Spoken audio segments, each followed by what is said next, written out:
আমরা 590 পরিকল্পনা আন্ডারে ডক্টর মুস্তাফা ফাউন্ডেশন আজকে 11তম বছর চলতেছে আলহামদুলিল্লাহ। আমরা গতকালকে আপনি একটা ভিডিও দেখেছেন, আমরা কোভিড সময় কী ধরনের অবদান রেখেছিলাম। আমরা যদি একটা একটা করে বলি, চিকিৎসা ক্ষেত্রে আমরা জাস্ট গত 1 বছরের যে ডাটা আমরা নিব, আমরা কমপক্ষে আমাদের ডাক্তাররা আমাদেরকে হিসাব দিয়েছেন 1 লক্ষেরও উপরে আমরা সোনামুড়ি চাটখিল এলাকাতে শুধু আমরা মানুষকে বিনামূল্যে চিকিৎসার সেবা দিয়েছি।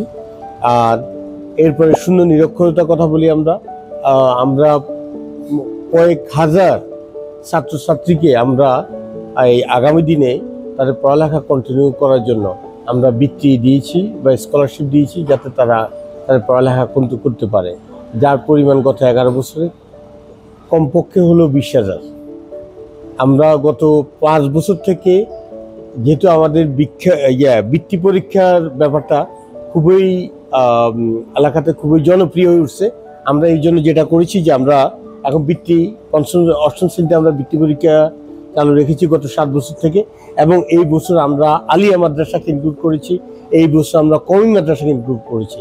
সমাজের সকল ছেলেদেরকে বা মেয়েদেরকে যারা আসলে ট্যালেন্টেড, আমরা এই ট্যালেন্টেড জনশক্তিকে তাদের পড়ালেখায় যাতে কোনো বিঘ্ন না ঘটে, আমরা সেই সহযোগিতা করার জন্য আমরা ইনশাল্লাহ এই ডক্টর মুস্তাফা ফাউন্ডেশন থেকে অনুদান দিচ্ছি। তারপরে আমাদের শূন্য গৃহহীন, আমরা চাই যে আর ঘর দরকার আমরা তাকে ঘর করে দিতে। আমরা এখন পর্যন্ত 39তম ঘর আমরা গতকালকে আমরা হ্যান্ড ওভার করেছি, সম্পূর্ণ আমাদের নিজস্ব অর্থায়নে।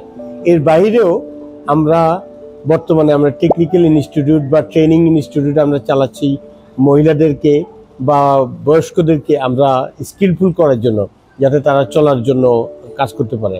আমরা প্রায় 20,000 মানুষকে টিন দিয়েছি, যাদের ঘরটা কমপ্লিট মেরামত করার জন্য।